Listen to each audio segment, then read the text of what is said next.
Thanks for pressing play. Legends and Losers is sponsored by Oracle NetSuite. To turbocharge the growth of your business, go to netsuite.com/legends. On today's episode, the amazing Jason DeFillippo. He's a podcast legend. He's the executive producer and co-host of the Jordan Harbinger Show, as well as the co-creator and co-host of the Grumpy Old Geeks podcast. And he's a guy I've gotten to know and really gotten to enjoy. We have a fun, wild, sometimes off-color, free-range, classic Legends and Losers conversation. We talk about what people get wrong about AI and smart cars, why I'm wrong about Alexa. Of course, we talk podcasting, how the pornography industry screwed itself, what it was like to build over 250 movie websites, and how Tom Cruise rescued Jason DeFillippo from the internet porn industry. All right. The Ramones said, hey ho, let's go, and that's exactly what we're going to do. Hello, my legendary friends. Welcome to Legends and Losers, one of the few business podcasts that has free-range, real dialogues, hopefully conversations that you find engaging, captivating, conversations that matter, conversations that are fun, and most importantly, conversations that you think are worth sharing. Make no mistake, your sharing of this podcast is why we're growing, so thank you for doing that. Now, speaking of growing, it's grow time, and NetSuite wants to help you master your growth. NetSuite is offering you, as a listener of Legends and Losers, a free 1-hour growth review. So go to netsuite.com/legends, and you can set up a time with an expert in your industry to talk about how to embrace growth opportunities and navigate growth challenges. Now, in specific, one of the top things that comes up for entrepreneurs all the time is cash flow management, and how you deal with cash flow management, as well as planning and budgeting and responding to market changes. Well, NetSuite is one of the most flexible and most powerful complete systems for running your business. And if you're thinking about planning and budgeting, NetSuite is particularly strong in this area. It facilitates both company-wide and departmental financial planning with modeling capabilities, approval for workflows, and reporting, all within one collaborative, scalable cloud offering. With Oracle NetSuite, you can plan and execute your growth strategy for next year. So go to netsuite.com/legends and schedule your 1-hour growth review with an expert in your industry, and that way you can plan for your growth. Now, here he is, the legendary, the fun, the engaging Jason DeFillippo. Yeah, no, I ran Wireshark, which, basically profiles all the traffic that's going over your network. I would talk to Alexa, and if I didn't actually say the trigger word, it would not send data. Ergo, it's not listening to me. When I say the trigger word, then it would send it to Amazon. Boom. There you go. Once it notices the trigger word, then it sends the data. Now, to follow up on that today on Grumpy Old Geeks, we found that there are easy ways to hack the Alexa. There's some ports that you can pull off. There's like a rubber gasket on the bottom, and you can pull it off and actually physically hack it locally. So I'm going to investigate that next week. I'm going to actually hack my Alexa and figure out how it works. Okay. But if you get a stock Alexa from Amazon, it is not listening to you until it registers the trigger word. Wow. And you're convinced of this. I mean, I know nothing technically. Yeah, I looked at the traffic. There was no traffic coming from my Echo going to Amazon. There was nothing. So if there's no traffic, there's nothing. And the thing about it is, we talk about this on Grumpy Old Geeks all the time, is that it would be too much data if these things were listening all the damn time. There's so much data from voice. But don't you think the deep state wants to listen in on us? I'm sure they would love to, but it's too much data. I love this term, the deep state. When did the deep state become the deep state? This is a relatively new term. I'm a student of languaging. I pay attention. I try to. When did deep state become a thing? I don't know, probably about the same time as used cars became previously owned vehicles. Yeah, exactly. Or the other one I love, I talked about it with some buddies recently. You ever notice that today we get pregnant? Yes. Oh, I hate that. As soon as my friends say that, I just want to punch them in the throat. I'm just like, no, she got pregnant. You just got a handful of trouble coming down the line. That's all. Yeah. Amen. Hallelujah. I couldn't Yeah. agree more. I No, love that. yeah. We got pregnant. Yeah. Yeah, that usually comes about 2 to 3 years into a relationship. I've noticed with my friends, it's just like, oh, we like this, we like that. I'm like, well, what do you like? Because I'm only going to hang out with you, because you can leave Yeah. the wife at home. We're going to the bar. Which bar do we want to go to? Being me and you. You and me. Know? Yeah, exactly. Exactly. No, it's Oh, funny. And yeah, tracking that stuff over time because totes my goats and it's totes adorbs and how language changes with the kids and what they're doing with because of totes my texting. goats. It's I just haven't heard totes my goats in a long time. all these changes just drive me nutty. It's like, okay, I don't care if your kid is totes adorbs. He's a very cute child and he looks like the bottom of my shoe, but eventually he'll look like a human. So we're not gonna. Are you a dad, Jason? I have two puppies, so Yeah. that's those are my puppies or Okay. my kids. Yeah. Well, I relate to that. I have uh, 8 feathery daughters and 2 furry ones. What are the furry ones? Um, Cats, feral wild cats. We adopted these wild cats about a year and a half ago, and now they're a lot less wild. I was a cat person for the first half of my life, I think, and then recently I've become a dog person because cats are just jerks. You know, I work in technology. I'm around jerks all the goddamn time, so I wanted something that was actually going to be happy to see me when I came home. Right. And you have chickens, right? Yeah, Those are the I have feathers. 8, we have 8 hens, See, there you go. and we love them. Are they just for eggs, or do you actually like get mad at them sometimes and eat one or two? No, no, we don't eat chicken anymore. We can't do it because they're pets for us. They're like family members. Right. They all have names, and they hang out with us, and we hang out in the garden. No, no, it totally jumped the shark, man. So are you vegan now? No, I'm hypocrite now. Okay. So I still eat meat, You'll eat but other people's chickens, just not your own. no, I won't eat chicken, period, Okay. because that creeps me out. But hey, listen, I'll have a steak, right? So it kind of makes me a hypocrite. That's okay. Most people are. Yeah, well, I tried being a vegetarian and I was really bad at it. But I tried for like maybe not quite a decade, but like easily more than 5 years for sure. Wow. That's a good run. It's definitely a good run. Yeah, I don't think it was good for me. I feel better when I eat meat. I used to try being a vegan because my business partner for one of my companies, business partner for 8 years, was a vegan.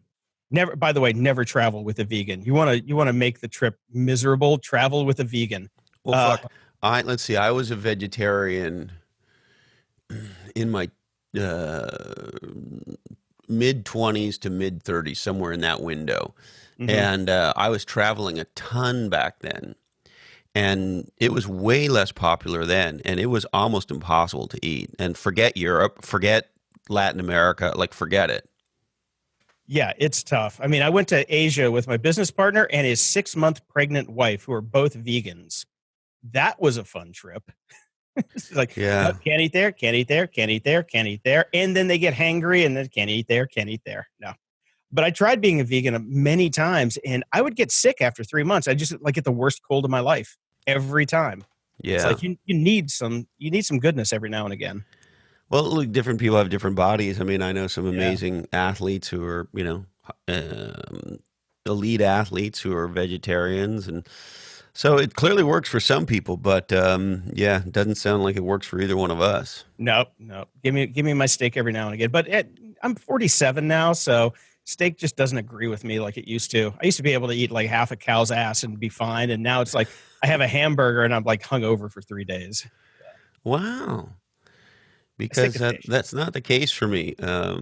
My wife's an amazing cook, and if you get some, we have a wonderful farmers market and all that kind of stuff. So you get some really great quality meat, and man, barbecue steak, and I feel great.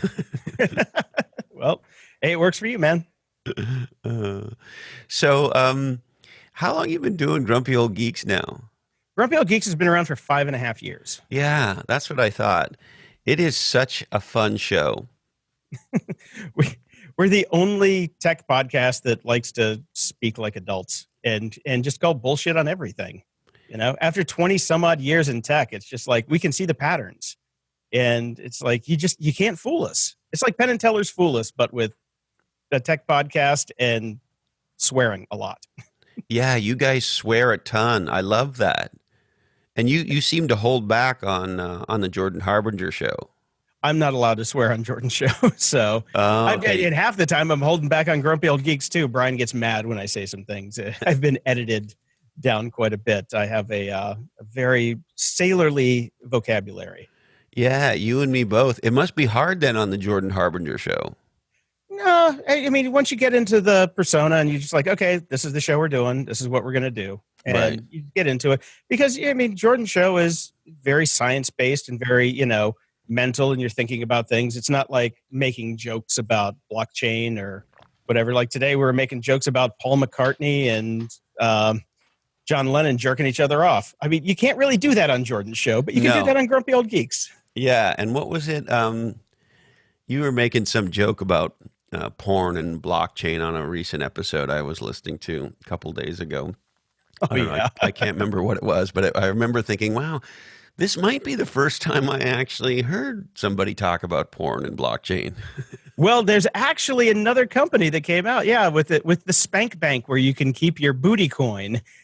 We talked about it a little bit when. Okay, hold on, slow down. Oh. Break that down for me so I know what we're talking about here, Jason.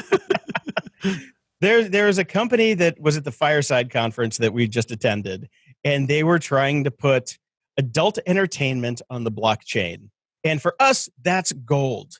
Because anytime that anybody wants to put something on the blockchain, we're like, it's a PR stunt. It's a stunt. It doesn't matter. Everybody's just trying to do it because it's the hip new thing. It's like Push back in the day. I don't know if you have to remember Push. You were around back then. I'm a 50-year-old dude, man. You and I have been to the show together. Of course I remember Push. Yeah, that As a Wired matter of fact, cover. Yeah. Back in the day, which is this meaningless term I have now decided to embrace, we did a deal with this company called Marimba. And Marimba I remember was them. founded by this gal named Kim Polese, and they were supposed to be she was supposed to be the queen of Push. Yep. And then do you remember, what was that screensaver company?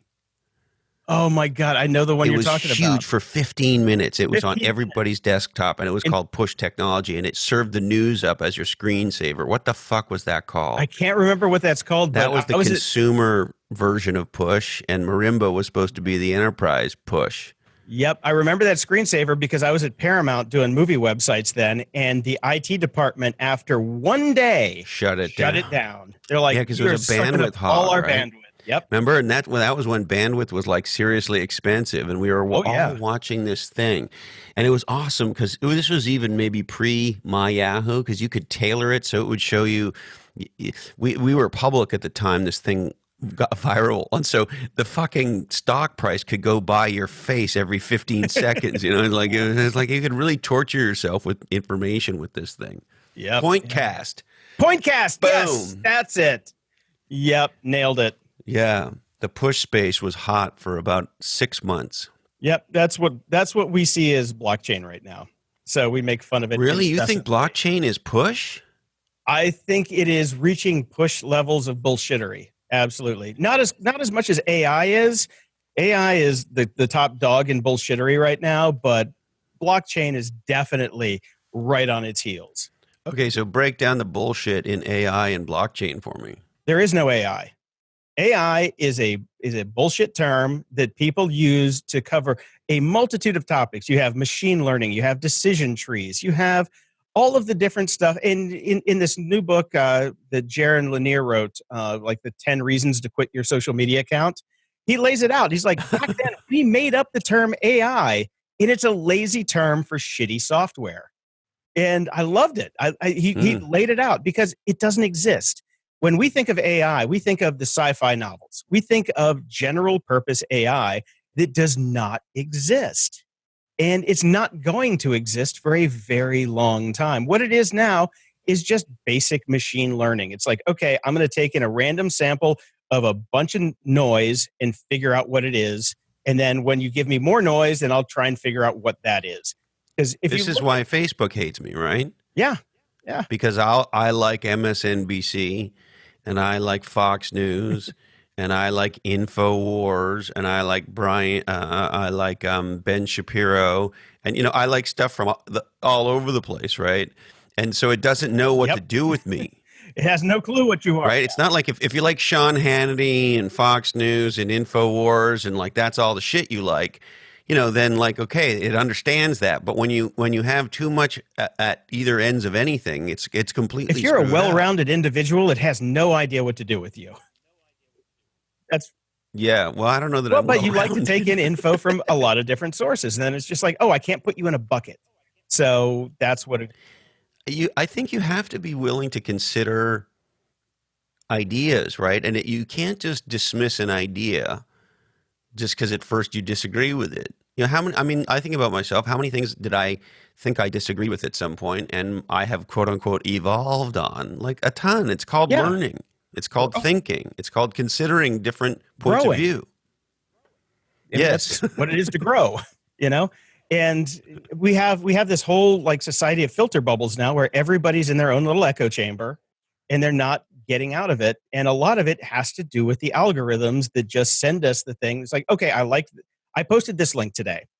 Okay, then I'm going to see more stories about things like that link. No, I just want to see everything without some stupid ass algorithm in the way, you know? Yeah. And that's really where AI comes in because everybody's saying that AI is doing this. It's like, no, it's a really faulty piece of software. That's all it is. Interesting. So, and blockchain is right behind that. I understand the fact that people like to have a record of everything that's happened in a certain ecosystem. The way we describe it on the show is it's an Excel spreadsheet with like track changes turned on that everybody has access to. That's really what the blockchain is. Like you can see what happened, and it's just. I love that analogy. Hold on. Say that again for me, because some of us didn't go to school here. It's an Excel spreadsheet with track changes turned on that everybody has access to.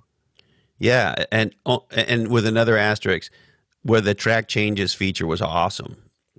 Where it worked. Well, I don't know. It's one of those, that old Yogi Berra, that restaurant is so busy nobody goes there anymore. Right. Well, to me, track changes is one of those features. It's like that software is so feature rich, nobody uses it anymore. Yeah. Right? Like I can't figure out what the fuck's going on, and God, it takes an act of God to turn it off. There was an old GIF back in the day where it showed like Word 1.0 and like Word 10 when you turned on all of the buttons in the view thing, and it's like gave you one line to type in because there were so many buttons to type in the new version because they just kept adding buttons for the different features, and you couldn't even like type it because it's feature overload because they need to sell more copies of it. Yeah, exactly. Don't fuck with it. Just leave it how it is. I could go back to like Photoshop 4 and I'd be happy. Like this new one, I can't even figure out where the hell anything is. Yeah, it's absolutely like that. Like I used to love iMovie. We used to go when the GoPro was new. We got GoPros, and we were like in the first, I don't know, probably 10% of people on a mountain to have a GoPro on your helmet. And we used to shoot all these fun videos and star in our own Warren Miller movies. And you could go out and ski and come home at 4 o'clock or whatever, and like fire the thing up, and you could create a fun little movie by like 7 o'clock or 8 o'clock that night while you're sitting down to eat, and show it to people and relive the day. And that was fun. You could put it to your favorite, Ramones song or whatever. And like I could do that. And I'm a very non-technical person. I mean, maybe it took a little longer than that, but whatever. But it got to a point where it's like, I can't even figure out how to I can't even figure out how to turn the thing on and off anymore. Yeah. No, they get to the point where it's like they're trying to be as feature rich as they can be before you have to pay for it, and then they move you to Final Cut, and it's a whole. I'm sure that there are teams to figure out how many features they can put in before people just like their brains explode. I can't use iMovie. I do not understand how it works. I've tried, and I'm a professional software developer, and I can't figure out how the damn thing works. I can't figure out GarageBand anymore either. I used to be able to do that one, and God, yeah, it's unbearable. We use for in-person stuff, we use what's the Adobe product? Audition? Yeah, Audition. And like, hey, I'm a guy who can't use the Uber app. No, for real. But I can use Adobe Audition, at least to do the recording, forget the editing. But I'm capable enough that if you and I are sitting down in person, I can run that software and it works. I think that's an achievement for them. It is, but I have a saying that life is too short to use ugly software, and Adobe software is so damn ugly. That's the biggest problem I have with it. It is not an intuitive UX, that's for sure. No, I mean, I used to use like Premiere back in the day, and even then it was horrible, but I can't use Audition. I use Logic for all my stuff. But hey, if it works for you, go for it. The best software is the one that you can use. Yeah, exactly. So why not, go with what you can? But at least you're not using Audacity. So there's that. No. It's true. It's like the best surfboard is the one that works for you, right? Mm-hmm. No, yeah, definitely. It's kind of like that. All right. So, hey, you want to talk about pornography? Well, there's a segue. Yeah. What would you like to know about pornography? I don't know. I understand you have a history. Were you a porn star once? Is that what I'm to understand? Or? I was not a porn star. My first website that I built in 1994 was called Spew. And it was SPWWW because the cat lady living in her damn double wide wouldn't sell me SPEW.com. Tried and tried and tried. Finally, she died and I got the domain. So there was that. So there was a win. So you own two different spellings of spew.com? I eventually did. I sold them long ago. But no, Spew was one of those sites where it wasn't really a sex site, but there was a decent amount of naked women on it because my girlfriend and I liked looking at naked women. So we got nominated for the first Webby Awards way, way back in the best sex category. So we lost. We lost to Persian Kitty and Bianca's Smut Shack. Bianca's Smut Shack we lost to because basically the team that did Bianca's worked at Wired, so it was a popularity contest. And, we lost that. But we still got to go to the event. I was at the first Webby Awards, called up, hung out. Nominated in two porn categories. Well, it was one category. There was a popular vote. There was a popular vote, and then there was the judges' vote. Oh, got it. So Persian Kitty won the popular vote, and Bianca Smut Shack won the judges' vote. But I was always saying that there were only 5 judges per category, which means that you didn't even have to have a majority to win, which I thought was bullshit. I'm like, okay, if 3 people vote for the different sites and then 2 people vote for one site, then the people that get 2 votes win. And I'm like, the math doesn't work on that. There's not even a majority. And with that, I got banned. I love the way your brain works, man. You get you do like math that angers you. Yes, I have angry math. And from that, I got banned from the Webbies for life because Tiffany Schlane, I think was the woman that was running the Webbies back then, who started it, didn't like me very much for my math that I posted on what was then. You were so disagreeable, they banned you for life. Yep, I'm not allowed to go back to the Webbies. Do they still do the Webbies? They still do. And they have, and celebrities. You still can't go. There's not like you haven't paid for your crimes yet? I think the moratorium is probably lifted there because it's changed hands a couple times, and I could probably They might not remember anyway. Yeah.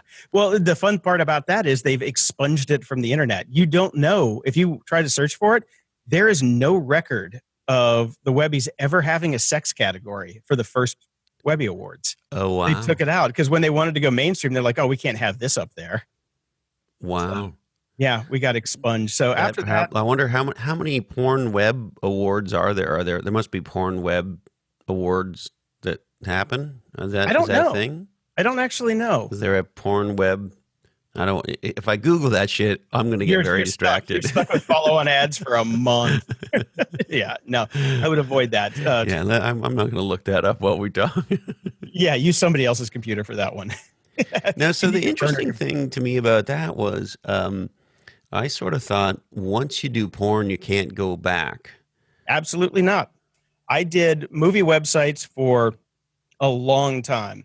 When I got to LA in 1995, I'm like, within 18 months, I want to work for the people that make Star Trek. Took me 12. So I buckled down, I got good at it, and I met the right people. My first movie website was for the movie The Phantom, and I made such good friends with the people who did The Phantom, and that was the in-house advertising team at Paramount. And they brought me on after I left the company that I was at went to another company. That other company got the job for Star Trek First Contact. The reason they got the job was because I went there. And when I finally figured that out, being the producer talked about it, he's like, well, the only reason we hired them is because you went there. And I'm like, well, then why don't you just hire me? And then I went so to you Paramount. were building websites for movies.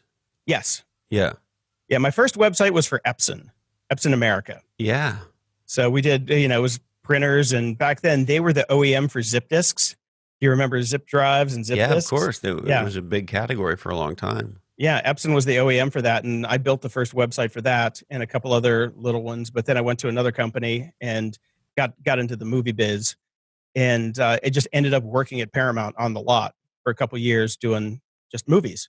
I did about 50 or 60 movies while I was at Paramount, and then basically they fired everybody because remember Blockbuster? Yeah, of course I remember Blockbuster. Yeah, Viacom, the company that owned Paramount, bought Blockbuster. And the stock dropped. So to make the stock go up a quarter before Christmas, they fired 500 people, which was basically all of the advertising in-house people that was at Paramount and a lot of backlot guys. Wow. Right before Christmas. There were 3 people in our department that stayed, and I was one of them. So you did not get whacked? I didn't get whacked. Everybody else got whacked. I stayed on for a little bit longer and got through. My last movie on the lot was Deep Impact. So that kind of timestamps it. Yeah. As a long ass time ago. So I left, and then I got into making porn websites because where do you go from the movie business into the movie business? Wow. As LA in was the it 90s. lucrative building porn websites? Nah, not really. It's still a sweatshop. I mean, It sounds like a niche down to me.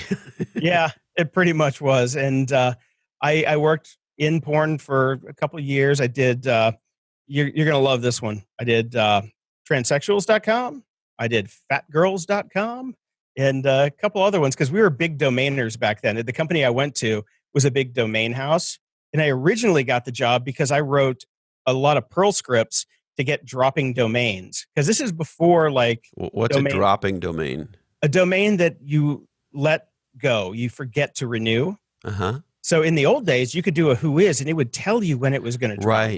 Right. Nowadays, it goes into like a holding pattern and it's impossible to get. You can't do that anymore. But back then, what we would do is we would look at the domains that were dropping. I wrote a bunch of scripts to just basically search all of who is and figure out what was dropping. And then we would buy those domains. And if we could put the traffic for those domains to an adult website and get one sign up, it paid for itself.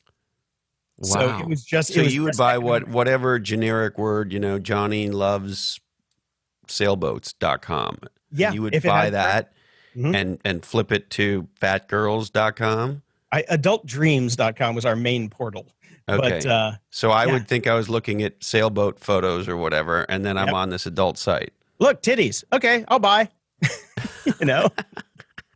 And if there was a conversion on it, then it paid for itself. So we had to look at if it got more than 1,000 hits a year. I forget what we were using as a traffic metric back then. It wasn't Alexa. It was what was the Amazon one that used to be able to do website ranking? You gotta remember that. Oh God, it'll come to me. Keep going. Yeah. So we'd use that, get the numbers, and figure out if it was going to be a viable buy. So that was that. But while I'm doing that, then they need websites built, and I'm like, okay, well, I can build a website. I'm pretty damn good at that. So started building porn websites, and I finally left when. How many porn websites do you think you built? Oh, probably 200. Wow. Yeah. So let me ask you maybe the obvious question, but like, how much porn do you end up consuming kind of accidentally when you're going to build 200 porno sites?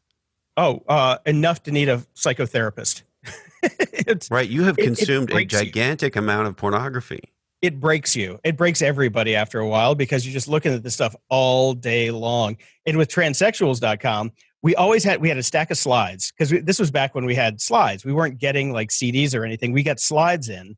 And so you'd flip to the end of the stack to see if she had a dick or not. And then you could flip back to the beginning and look at the stuff. It was messed up. A lot of people I used to work with there just kind of freaked out and damaged from that. And I know a lot of people in that business, but I built a workflow. We literally got a semi truck of 500,000 slides that was delivered, and I built a workflow to scan all of those on the old the Macs. Remember the turquoise Macs? Yeah. When just after Jobs came back and he made them all colorful. Yeah, not the iMac, but the one after. I think it was the G3s. So Okay. I set up an entire workflow with like 20 G3s, and they would hire kids that were 18 years old, right out of high school, and they would sit there and scan all day. And I was teaching people how to Photoshop zits off of asses. When we hit that, it was time to move on. So fortunately, there's a niche for you right there. It's trust me, it works. It pays. Wow. So Wow. yeah, fortunately, going back to your original question, if you can go back, I could go back because Tom Cruise's people were starting Mission Impossible 2, and they specifically requested me to build the website for it. So I went back into the movie business. They rescued me from porn. Tom Cruise rescued me from porn. Oh, that's fantastic. Yeah. And, the interesting thing is, all joking aside, the pornography industry has been an early adopter of many, if not, maybe not all, but many of the leading edge innovations long before anyone else. Yeah. Yeah, they were back then. I don't know if they are now, but back then they were. I wonder, they got to be doing a lot in AR and VR, right? That's got to be the new frontier for them, right? Oh, definitely. It's definitely common for them. No pun intended. But what they did that really screwed them was they were leaders in affiliate marketing. That was the big thing. We would give out up to $80 per sign up because we knew we could keep a sign up for 4 months. And $80 was, 75% of what that client would eventually pay. So like if they're going to pay like $120 over the lifetime of an account, we would give the person who sent us that sign up $80. Wow. That's a huge referral fee. It's huge because they kept getting bigger because everybody in the porn industry, it was like it was an arms race. And they just kept giving away more and more of it to the referrer. Exactly. But to get the people to refer, what we would do is we would give away free content that they could then post on their website, which, undervalued our actual product. Is that why all the porn's free now, essentially? Pretty much. Yeah. I mean, that industry ate itself. The people who survived. I didn't know that's what happened. I had never heard that before. So the industry was in a race to the bottom to give the margin away to the referrer and gave them porn, which they then put on the internet for free, which then destroyed the need to pay for porn. Exactly. It was. Wow. I did not know that's how it happened. Because I always thought about, like, how did all this fucking porn get out? We gave it to them. It was behind a paywall. Like, did everybody just screenshot this shit, or I don't know? No, we gave it away. We gave it away for referrals. And then eventually it hit a tipping point, and it was just like, oh, well, nobody's signing up anymore because we gave so much of it away for free. So the truth is, the internet porn industry killed the internet porn industry. Yeah, pretty much. Actually, and probably killed the old school porn industry, right? Yeah. I knew a lot of people in that old industry, and none of them are still in it. They all just they sell used cars now and insurance or real estate. How fascinating. Yep. It was a crazy time. The people that did survive, those are the ones that started a lot of credit card processing companies. Because one of the things that we had to figure out was how to take credit cards. And what we figured out was there's a lot of fraud with credit card processing. So the people who survived were the ones that figured out the best fraud protection. And you mean people buying porno on the internet were using fraudulent credit cards? No, people in Saudi Arabia and the Middle East were using our sites to check on the card numbers that they got to see if they were valid. So they would ping our site. Yeah. Why did people slow down? Tell me exactly what the fuck was going on. There was a lot of credit card fraud coming from the Middle East. And what they figured out was porn sites have real-time credit card processing. So they would use our sites to, like, if they got a batch of credit card numbers, they would flood us with all the credit card numbers. And if they went through, then they knew that those cards were valid. And then they could go. Oh, so they would be stealing credit card numbers somewhere on the internet. Yep. To validate that the credit card numbers were good, they would buy porn. Yep. And so you guys needed to figure out, the porn industry needed to figure out that these were Saudi Arabians with stolen credit card information driving this transaction. That's correct. Holy fuck. So we did some of the Well, first. that's the craziest thing I've heard this week. Yeah. So did the porn industry had to figure out how to do this technologically. Yeah.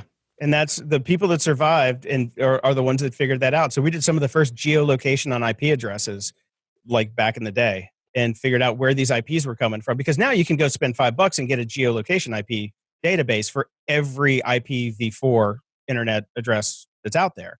Back then you couldn't. So we had to figure this out as we went. And so you say, I trust a transaction coming from this geo in a way that I don't trust a transaction coming from that geo. Yeah, you give it a score, like a probability score that this is valid or, maybe sketchy. On the sketchy scale, where does this lie? On the sketchy spectrum, spectrum of sketch. Yeah, that's pretty much it.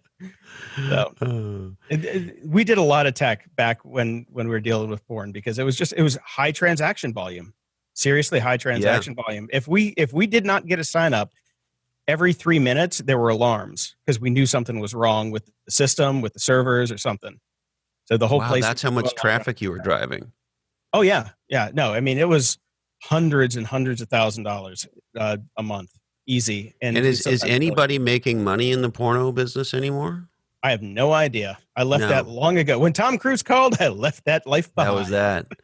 I just saw Playboy announced they're only going to do, was it 4 issues a year or 6 issues a year?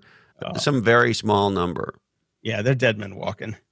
How do you make that business work? I love the fact that one of the strategies was we'll take naked ladies out. How'd that work? They brought them back, right? Exactly. Like, I read it for the articles. That's what I tell everybody, but where's my titties? So. But why do you, I don't know. I don't know what they do. I would not want to be the CEO of that business. Magazines are they're tough. I mean, it's really, really tough. I worked in publishing for a long time and it's tough. Especially now. And it's getting worse every year. I pay for a bunch of different magazines and newspapers because I want to support it, but I know it's just like, Sometimes I feel like I'm probably the last Rolling Stone subscriber. I think you might be, actually. There are coupon flyers in the newspaper that are thicker than Rolling Stone is. It's such a bummer. Yeah, and when I started subscribing to the New York Times, like the Sunday paper was like 3 inches thick. Right. And now it's like a 1/4 inch thick. And I'm like, I'm paying you. Where's the news? It's weird. It is really weird to just feel it happen over time. Yeah. Thank you, blogging. So how does it feel to be a podcast king? I'm not a podcast king, but it feels pretty good to be a podcaster. After 22 years of writing code, I am pretty happy to not have to do that anymore. This is way more fun. Yeah. I mean, man, you have it going on in the podcast world. Well, we got Jordan Show, which is pretty good, I think. I think we've done a pretty good job there. I think it's better than it was. You guys are definitely better, man. You guys feel way, way looser in the pocket. Yeah, because we don't have anybody to answer to. We had some business partners before, Jordan's business partners. I'm a contractor. I don't actually work for anybody. But when we were there, it was definitely tense. And now it's like we can do whatever the hell we want. We can, we want to have a spy on? Sure, we'll have a spy on. Why not? Yeah. Let's talk about sand for an episode. By the way, I've been meaning to email you guys. I'm a douchebag for not. That 2-part series you did with the young man who escaped from North Korea, one of the best podcasts, let's just call them podcast, I've ever heard. I mean, so riveting, so powerful, incredible piece of work. Like the fact that you get that shit for free on the internet is a mind blower, right? That kid is so cool. That was an incredible piece of podcasting. I spent a long time editing that because he wasn't really ready for air, but I think the final product gets to the essence of his story. And man, I want to go buy that kid some In-N-Out because man, what a life. Yeah. What a life. And the other one, by the way, to be very specific, who was the other guy on? That was Gabriel Mizrahi. He's the editorial head for our website. Okay. And he does some deep dives with Jordan. We're trying to do those once a month now. So they come on and they discuss a specific topic. We had one come out yesterday on vulnerability. So we pick a topic, and then Gabriel and Jordan will discuss that topic and go deep into it. So I was very curious to see how that was going to go down, particularly on that topic that, I know Jordan obviously has been there and stuff. And so it turns out they'd both been there. I didn't know that. But I thought it was very interesting to have a guest host or a co-host or whatever you want to call him on that episode. And I was kind of ready for it to not work because I thought this is a big thing to go get done, and to have two guys instead of one, I thought this might not work. And I was stunned at how well it worked. He was great. Yeah. I'm glad you enjoyed it. No, incredible piece of work, man. Fucking A. That was like, yeah, podcasting. That's podcasting right there.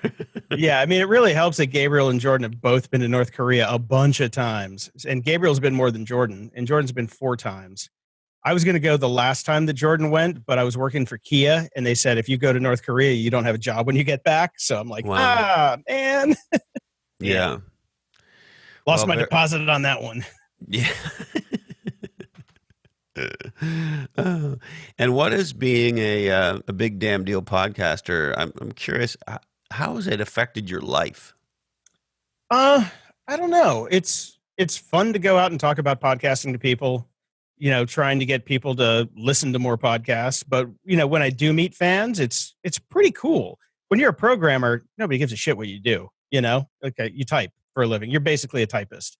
And now it's like people get to know you, and when they see you, they like know your stories and things like that. And it's kind of cool to be able to just talk to somebody and pick up a conversation. They're like, oh, hey, how's that thing that you did before that you bought that you want to talk about? And it's like, oh, I can start a conversation with somebody, and they already have the backstory. And it's like, oh, well, that saves a lot of time. But for the most part, it's just been a ton of fun just learning how it works and trying to be on the cutting edge of it over and over again, because it changes so often. And I took my software skills with testing and, just market research and things like that, and bring that into podcasting to try and stay ahead of the game, because most people don't do that kind of stuff. And Jordan and I just work our asses off, and we test and we test and we change and we test. So because we want to grow, we want to be the best podcast that we can be, and that's in service of the audience, because these people are spending a lot of time listening to us. So we don't want to waste their time. And that's really, I think, driven both of us to really kind of make the best show we can make. Yeah. Well, I mean, it's paid off. Obviously, it's an extraordinary podcast. And then, Grumpy Geeks is really fun. It's looser, right? It's more like Legends and Losers. It's a lot looser. And I don't know. I mean, I don't know how big the show is, but optically, it looks like it's a pretty popular show. We're about 10,000 on downloads on Grumpy Old Geeks. It's not huge, but we have a rabid fan base who are, starting to pay the bills, which is good. But yeah, it's one of those things where Brian and I started the show, and we said, if we don't make any money after 10 episodes, we're going to quit. And It took us to episode 150 before we made a dime. But we do it because we love it, Yeah. Well, in 10,000, we were going through numbers recently, and I got to believe that puts you in the top, if not 1%, certainly top 5%. If you listen to Rob Walsh, we're in the top 96 percentile of podcasts. Yeah, okay.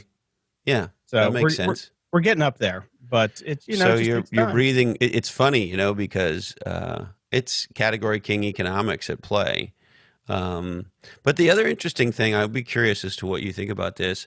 It seems like a lot of podcasters are giving up.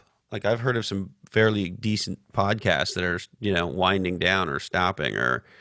So what's your sense on kind of playing the long game, I guess? You got to stick with it. I mean, the fun thing is I used to actually train new podcasters that came into the space, and I stopped because what I found out was new podcasters obviously know everything because they've heard a podcast before. So I stopped doing that. But most people, if they can get to episode 14, they will stick.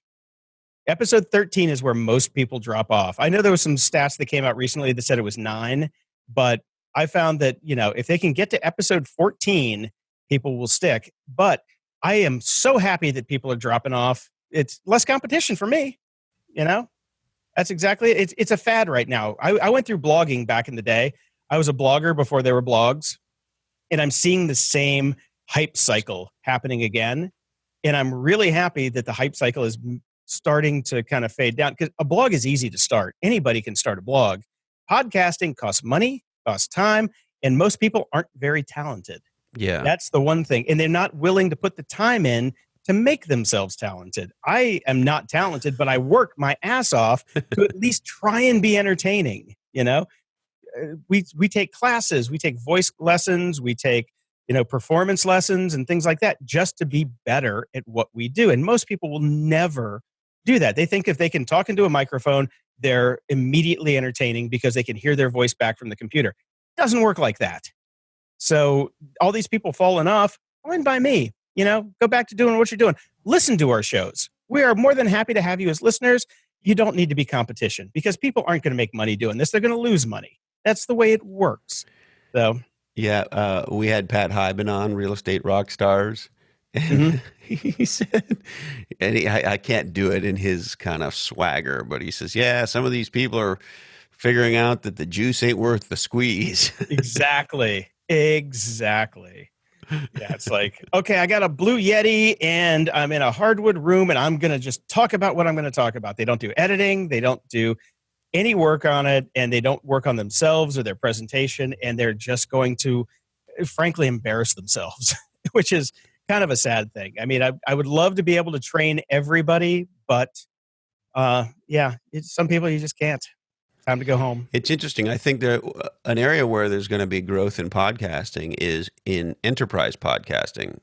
That is to say, inside companies, right? So you're starting to see more and more HR departments use podcasting as a way for employee communications and that kind of stuff, and even department heads. And, so you can imagine inside companies, there are going to be, as a way of information dissemination, so to speak, a lot of internal podcasts.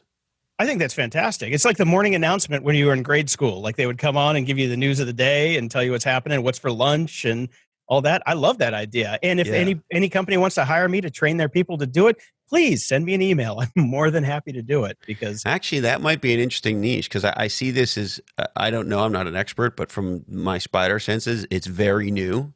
Mm-hmm. And if you think there's an evolution around podcasting, and I don't know this is going to happen, but there's an argument that says it's going to, is that it will, what will be the Twitter of podcasting? That's, you sort of see this thing Anchor, they're sort of trying to do that, right? It's like you would do a daily tweet about what the fuck you're having for lunch or whatever. People will podcast their life, so to speak.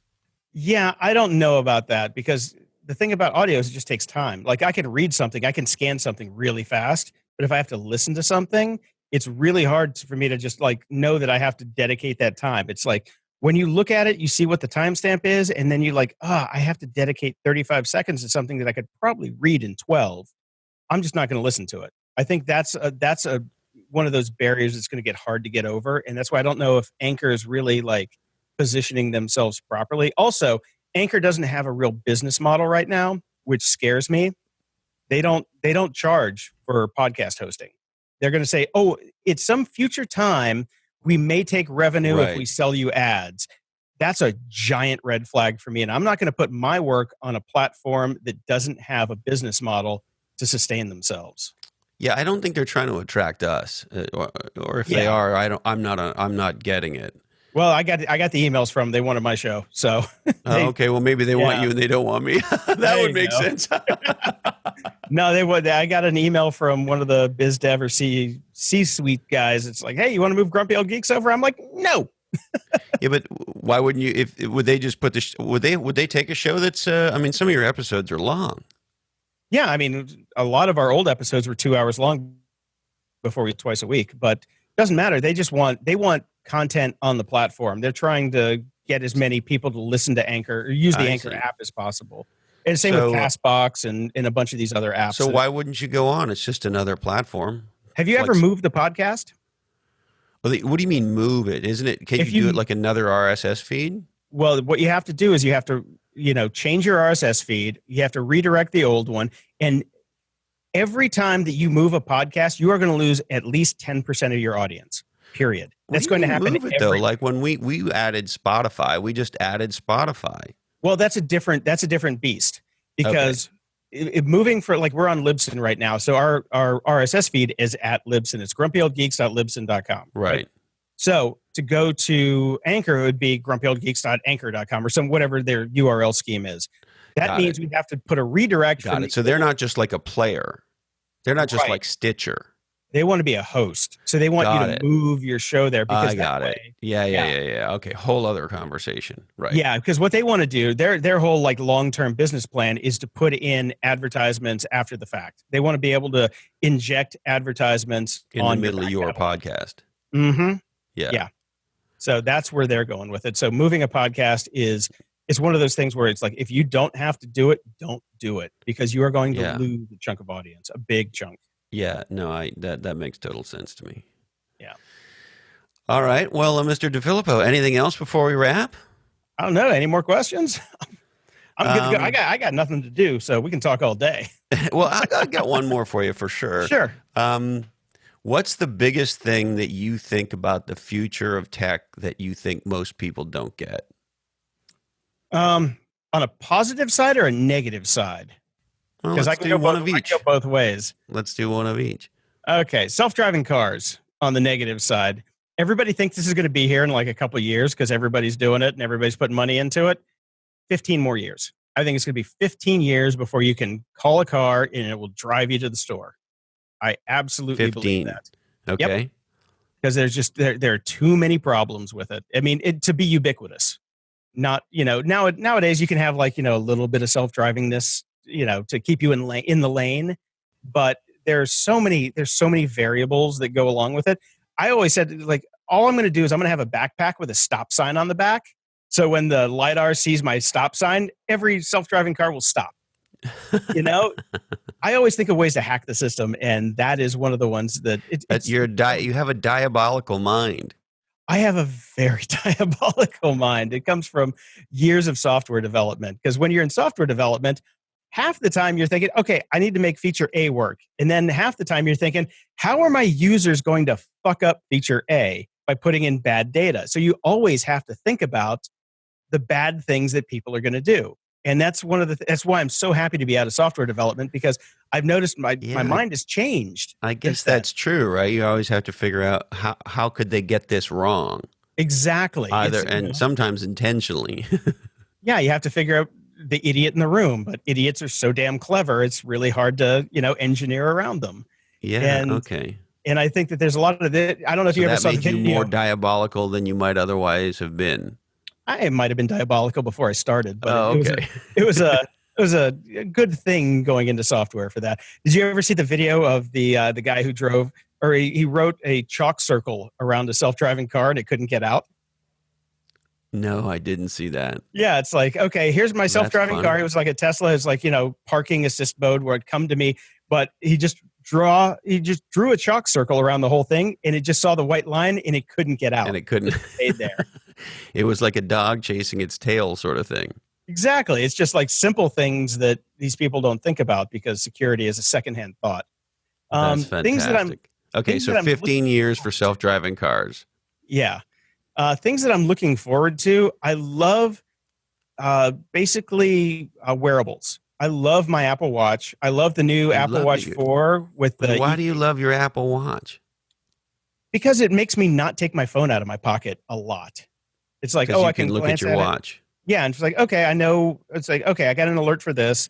Most of the alerts are turned off, but it's like, I know that I don't have to look at Slack now because that was just a stupid thing somebody posted. I don't, things like that. But the health benefits of having all of these like sensors in your watch, like the new Apple Watch 4 with the new heart monitor, the trip and fall detection, things like that.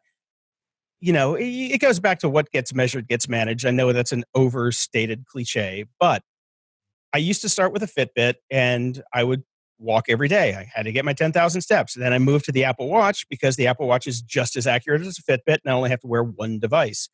Now it's just getting better and better. And I think they're going to keep growing that. And, the more sensors that you can put on these devices, the better, because I'm 47.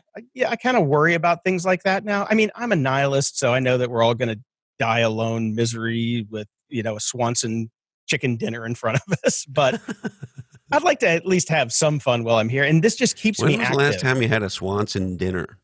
I don't know. It's been a long time. And they have one of the greatest brand names ever. Remember this? The Swanson Hungry Man dinner? Yeah. Salisbury steak with the applesauce and Yeah, and that was great. But I interrupted you, but I had a Swanson dinner in my head.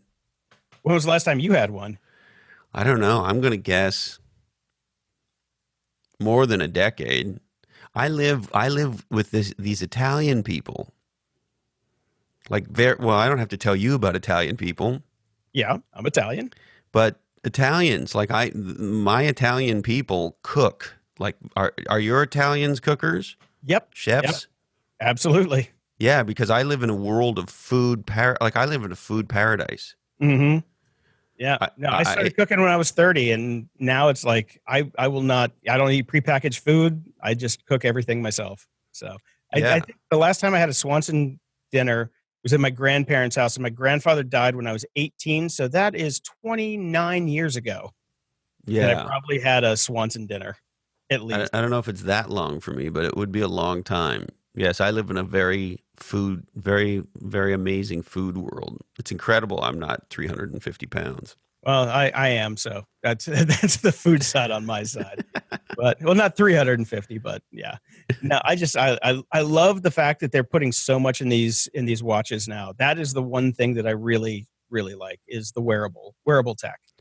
Now, do you think I'm somebody that is concerned with my own technology usage? That is to say that I pay more attention to it than I probably would like to.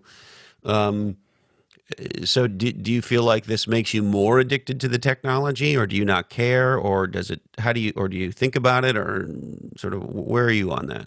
I mean, I got my first computer when I was 13, so I've been around technology all the time ever since then. So my mother was a programmer. My uncle he built RAM that's on Voyager. I've just been around technology my entire life. So I don't want to get rid of technology. Right. I'm not like a unplugger. I don't want to decouple. I just spent a couple days in the woods without my cell phone, and I'm just like, I get it, but I have a handle on my. You didn't love being in the Canadian wilderness without your technology. Well, it was nice. It was nice for little bits, but I'm fine with technology. I'm not an uncoupler at all. I have no desire to get rid of it. I'm not an uncoupler. I'm not. I don't want to. I don't want to unplug. It's like, it serves a purpose, but I also know how to handle myself if technology goes away. That's where people are like the weird dichotomy. It's like, okay, I can be a prepper. Preppers are like the creepy guys that you see on Nat Geo and stuff like that. Yeah, no, I have some prepper in me for sure. I have some shit that I'm ready for. Yeah. I'm standing next to a 55-gallon food-grade drum full of water because I live in Southern California, and there's going to be a big earthquake, and I need water. I'm with you, right? Yeah. We're going to have 2 weeks with no FEMA when the big one hits. Yeah, I am totally set here without technology, but I also have battery backups for everything, and I'll be on the grid long after all my neighbors are off of it. So I'll be able to be the guy who can make phone calls and do all that stuff. But I don't want to get rid of tech. You don't need to decouple. Yeah, it's in. You want to double couple. You want to spoon with technology. You're spooning with technology. Spooning with technology. There's a show title for you. Yeah, maybe that's the title for this episode. Jason DeFillippo, spooning with technology. Yeah, that's not creepy. Brian, my co-host on Old Geeks, was like, yeah, that's probably Jason. Hey, you guys could do a follow-on episode. The Grumpies could talk about what it actually means to spoon with technology. We do that, actually. Brian was trying to get me to go to the first... what is it? Sex doll brothel in Toronto on the last show. Oh, I heard about this. The first one I heard about was in Europe somewhere, though. There's a sex doll brothel in Toronto. They had just opened when we were there, like on the day that our flight home was. He's like, "We gotta go." I'm like, "No, I'm not doing that." But there was in the news. There's one in Italy that was only open for 9 days, and they shut it down because they didn't clean the dolls properly. And I'm like, what a crap job it is to go check the sex dolls to see if they're clean for like the government. Oh no, worst job ever. Seriously. You're the I gotta sex swab doll one. cleaner. Yeah. Or not Oh, even a wow. cleaner, an inspector. Oh yeah, well there's that. Yeah, the guy Yeah, that see, gives out the actually, I ticket. didn't think about that. I mean, I just thought about how weird doing the ding dong with the doll is. But Yep. hey, who am I to judge? I'm not. Yeah, um, but I never thought about the Then there's the Purell factor. exactly. It's like, do you bring your own? Is it like, can you take it out and then bring your own from home? I don't know how that works. It's kind of gross. And, Yeah, you I know, don't I know mean, how that works either. I never. Now you made me think about that. yeah. And I mean, I'm the guy that like, you know, had sex with a blowjob machine for the show because a guy sent us one for free. So I'm willing to try things, but there's a limit. You what? Because I used to be a domainer and I had a domain called twatbot.com Oh my because God. Hotbot was a thing back in the day.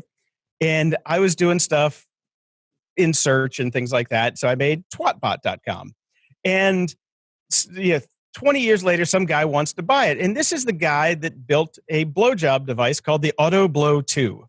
And I'm like, okay, Way better than the Auto Blow 1. exactly. I'm thinking, okay, well, we're at Rev 2. This is like, you never buy the first Apple product. I'm guessing you don't buy the first blowjob product. So I'm like, Oh, okay. imagine if that malfunctioned on you. Oh, God. Yeah. Painful. So I told the guy, I'm like, I'll sell you the domain and you got to throw in one and then we'll cover it on the show. So he sent me one and it did what it was supposed to do. That's all I'm going to go into. That was what it was supposed to do. That was your review of the product. Yep. That's pretty much it. I'm like, it works as advertised. Although it's really loud. You don't want to have that around. You can't do it in stealth. So like if you have roommates or parents or Yeah, brothers or sisters around, it sounds like there's a, what does it sound like a leaf blower in the bedroom? That's pretty much it.